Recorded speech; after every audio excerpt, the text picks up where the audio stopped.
Oh, hey y'all. After a long and crazy delay with Comcast, I am finally back. So, let's go ahead and let's get into it. So, I am watching the episode of Hollywood Divas, season 2, episode 6, Heartbreak Hotel. I'm watching it on YouTube. I got it on mute while I give the review, just so I can remember what all went down. Now, let me just have a drink of water so, no mishaps of me talking and then. Anyway. Okay, so let's, damn, there we go. So let's get into it.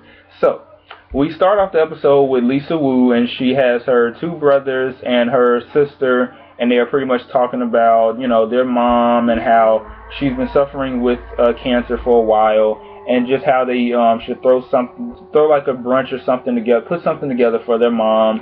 And as you can tell, Lisa was very emotional when talking about her mom, because it was like she's at a point, like, where her mom being at the age that she is, she's very, she's older and she's very weak at times. And like as Lisa said, there was a time where their mom was so weak that they had to carry her. They had to pick her up because she couldn't walk to the car. So they had to carry her. So there are some days where she's good and some days where it's not so good. And, it was really heartbreaking to just, because it's like, unless you know what it's like to have to take care of somebody, which I had experience with when I was younger, because my family, when they were taking care of my grandfather, and I took care of him a couple of times, and I spent time with him watching TV and just, this and that. So, just, it's so heartbreaking and painful when you have to, when you just, well, it's not,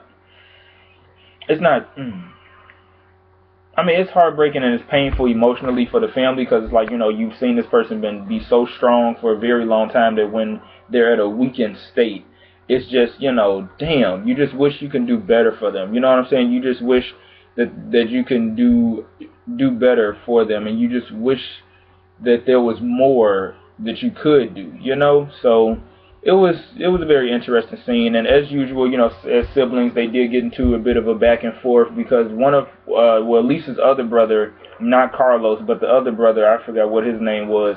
He doesn't live in LA, so he isn't out there as much as he could be to spend time with their mom. So Lisa and Carlos, that for like about a minute or so, they had like a little bit of a back and forth, because she feels like he could be doing better. He could be doing more than just coming to the house and being in one room while Lisa is tending to their mother, because there are times where Lisa would have to go to bed with their mom just to make sure everything's okay with her. So she just feels like he should be doing more, seeing as though he lives out there, which makes sense. It's like, you live out there, so you should be doing more than just being in one part of the house and her and y'all father are in the other room with her, So there's that. Let's see what else happened next. Oh yeah, so next we have Paula, and in this episode, you know what, Paula redeemed herself for me. So she redeemed herself.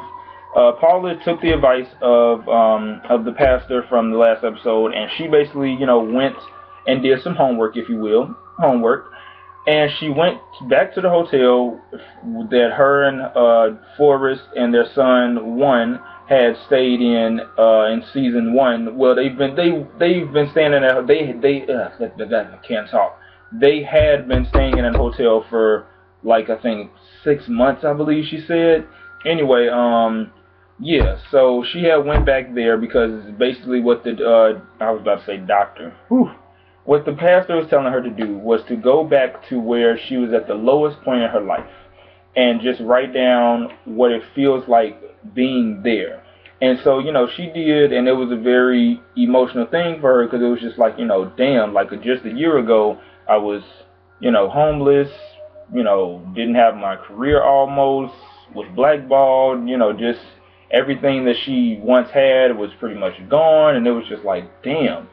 So she went back there and, just did her, and just, had just stayed there for a couple of days, and just, relived what it was like being there, and she just, let everything out. Just let everything out. So, and of course, Forrest, he was asking her, oh, what's wrong, blah, blah, blah. and you know, where are you going? And she just like, you know, I don't know where I'm going. Like, just, you know, just don't worry about it. Let me do me. You know what I'm saying? Just let me do me. Don't really worry about where I'm going. Let me do me.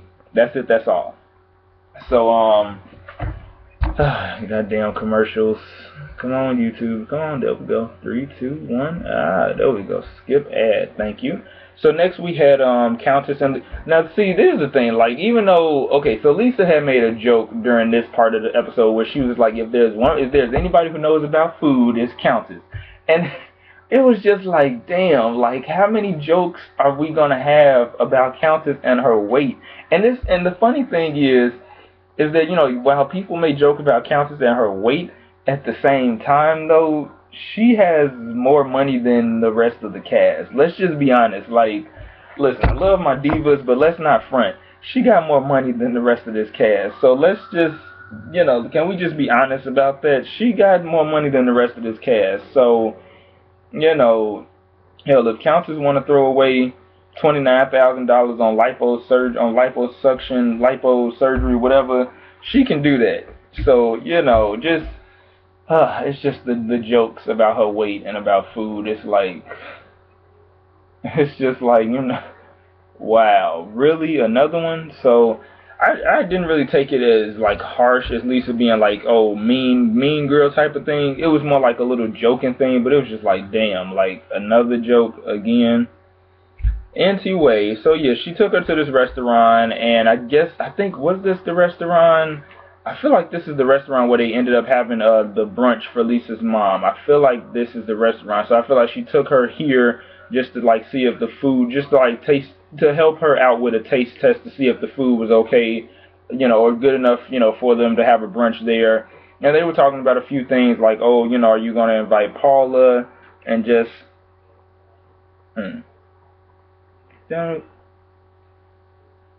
yeah, are you going to invite Paula? And, you know, if you do, is she going to invite Forrest? And just, you know, how's that dynamic going to be for you, for us? Because we just, you know, as we all remember a few episodes back, goddamn, I hate when you have a loose piece of skin and it won't come off. I hate that so much, y'all. Y'all don't get it. Y'all really don't. I'm trying to, like, bite it off. I think I can bite it. Shit. There we go. I think I got it. Shit. So yeah. Anyway. Yeah. Ugh. Anyway. Oh shit. Hold on. Like I was saying. So yeah. She pretty much. They were talking about that and just here and there. And then also, did anybody else notice how, like, you know, Countess, and this is where Countess spoke the truth. Like, she was just like, the food that her and Lisa ate, she could have made that at home. Because I think they had like some fried chicken or something like that. And the waitress, well, the server really, because nowadays it's more like you really don't say waiter or waitress. They've kind of made it like you just say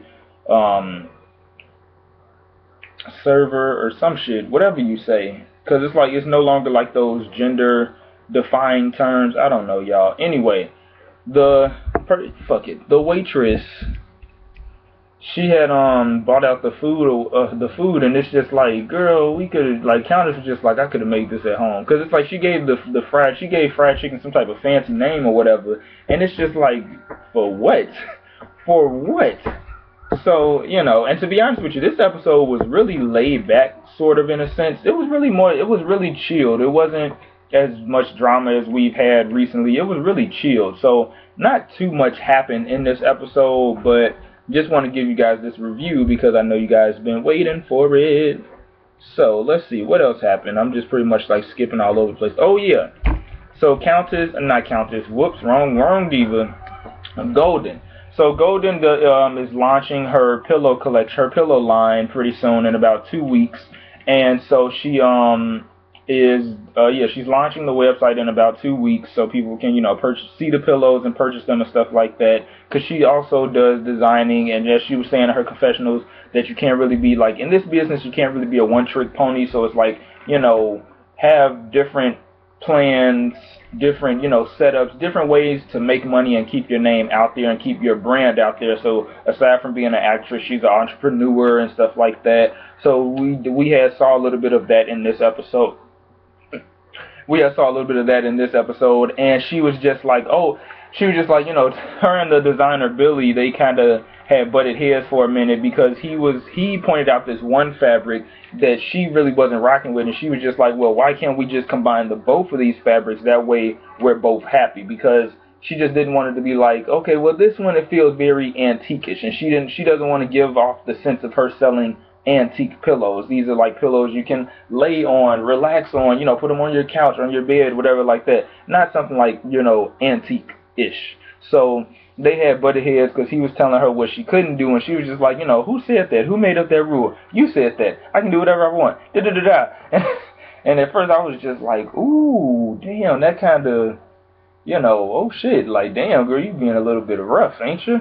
But it is what it is. It worked out for the better. And also, she later did a photo shoot with she did a photo shoot for the line, and the photo shoot was with the leopard, and she was a little bit hesitant about that, doing a photo shoot with the live animal. But they had like 3 trainers on set, behind the camera, and it's like a room full of people. So they all made sure to keep not only her safe, not only Golden safe, but keep themselves safe as well. So, she overcame that, and she took some really great pictures too. Like, I'm talking about stunning. Her pictures came out really good. I cannot wait to see the website, and once I, have the coins, I might buy a couple of pillows for myself and probably my mom and sister. So, can't wait to see what the site looks like. And to be honest with you, even though, she is Golden Brooks, I'm hoping that those pillows are a reasonable price, because, listen, I don't need you trying to be like Versace or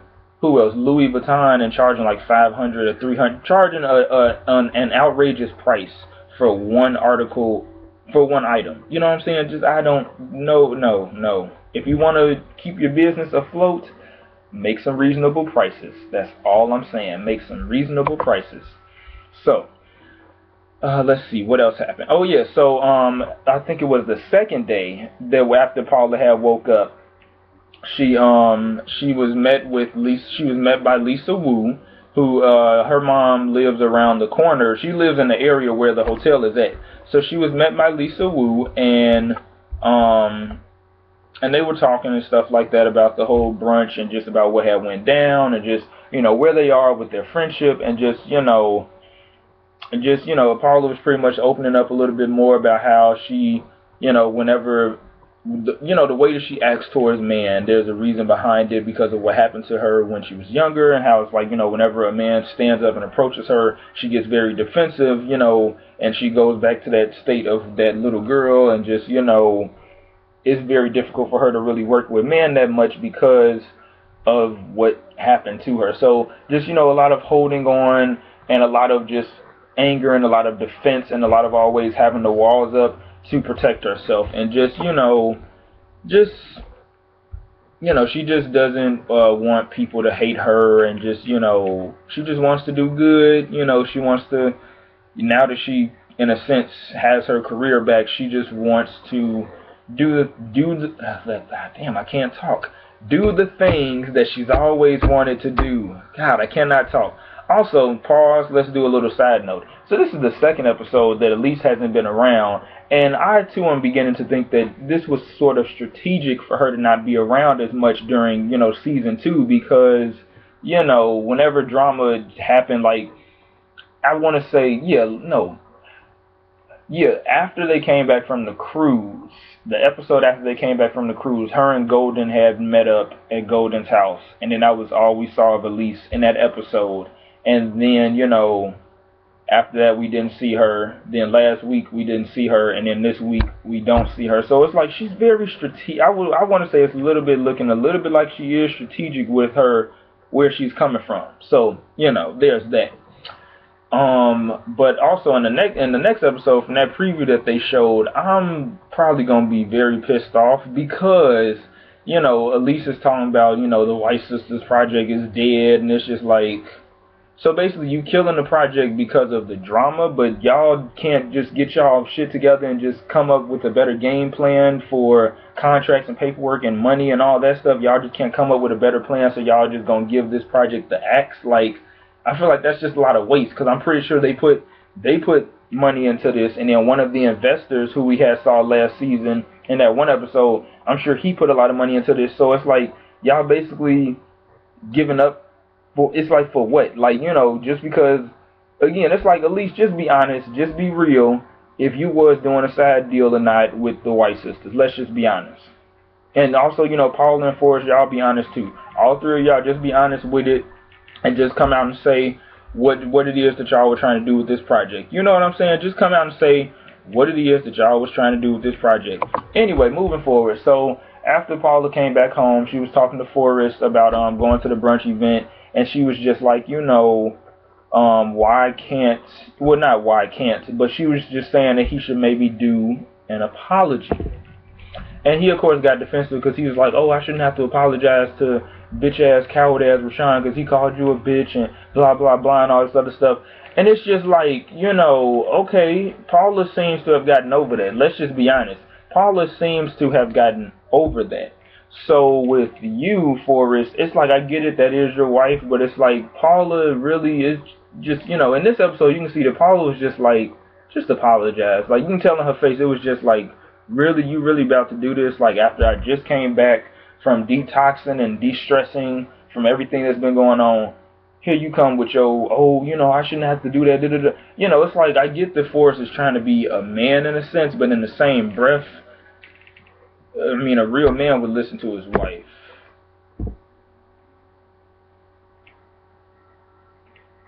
You know, I just don't really know what to say, but a real man would listen to his wife. So, you know, just saying. So it's just, anyway, so moving a little bit more further. So also, Lisa did invite Shar to the brunch, and Shar had brought her mom. And then, of course, Golden was being shady in the confessional, but she was like, see, Shar, this is what we do. We include each other. We include everybody, blah, blah, blah. Like, Golden, this wasn't about you. And it's like, for you to bring up that stuff that happened on a cruise, it's just like, why? Like, just, why? So, yeah, it's really annoying. So, that was really annoying and unnecessary and uncalled for. But lo and behold, so they had the brunch, and, you know, everything is going good, everything went well, and, you know, Lisa, just, you know, she was honoring her mother and her father, and really her mother, and she was letting everybody know that she's 75% cancer-free, which is a good thing, and, you know, it's just all good vibes, love, happiness, peace, joy, all that good stuff, just a lot of good vibes.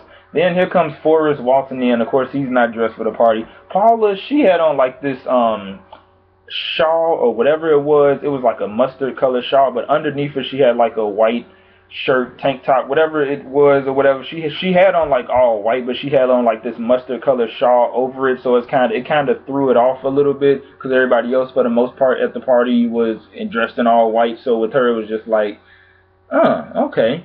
Anyway, so Forrest walked in after not even letting Paula, he didn't even let Paula know that he was actually coming. So this was a surprise to everybody, including Paula. So he came and he was just like, oh, you know, I want to, you know, honor the mothers here and thank the mothers, because without mothers, you know, we wouldn't be who we are today. And I want to apologize to Shar.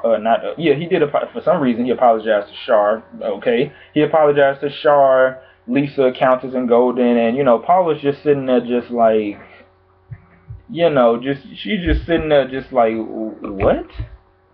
Like, what? Like, okay. And then he was just like, okay, Paula, I'll see you home. I'll see you later at home. Da da da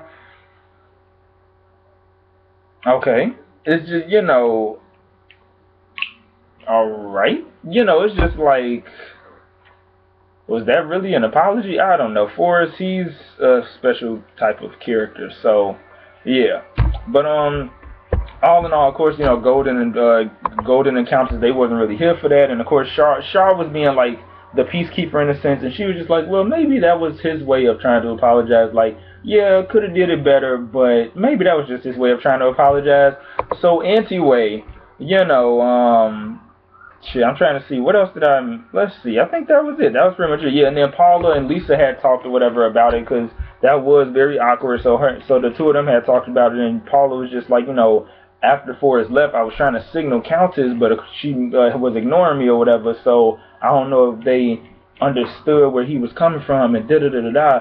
So that was pretty much the end of the episode. It was a good episode. It was more of a filler episode more than anything, but nonetheless, it was a good episode. Let's see, what else? Yeah, next week's episode, yeah, Golden and Elise get into it because Golden brings up Elise's age yet again and the fact that she still hasn't had kids, and it's just like, it's like, yo, like, man, the disrespect, like, so disrespectful. Anyway, just being so disrespectful. It's just like, come on, Golden. But anyway, next week's episode should be pretty interesting. Oh, and also, I believe next week, Countess will confront Elise. I think sometime during the episode, she will possibly confront her about what has been said, to Countess about what Elise said behind her back about how she went to Countess's party, in the first episode, and Countess, there was no change, and, she still looks the same, and da-da-da-da-da. And again, mind you, clearly they must have filmed this season directly after the reunion, probably like a month or two after the reunion, and Countess was still swollen, like her face was still swollen, and possibly her body as well, because she was still coming down from the surgery. So, for those of you who follow Countess on Instagram, she's posts pictures about how, the swelling's going down now, and you can actually see the difference in Countess. So you can tell that they must have filmed this right away after the reunion, probably like a month or two so, or whatever the case is, and they didn't really allow Countess time for everything to go down. But I'm sure that when the reunion rolls around, we will see the change. I am pretty sure we will see the change once the reunion rolls around. So, in other words, that's pretty much all I got. I hope you guys enjoyed this review. This is Prince Onyx, and I am signing out. Deuces. Peace.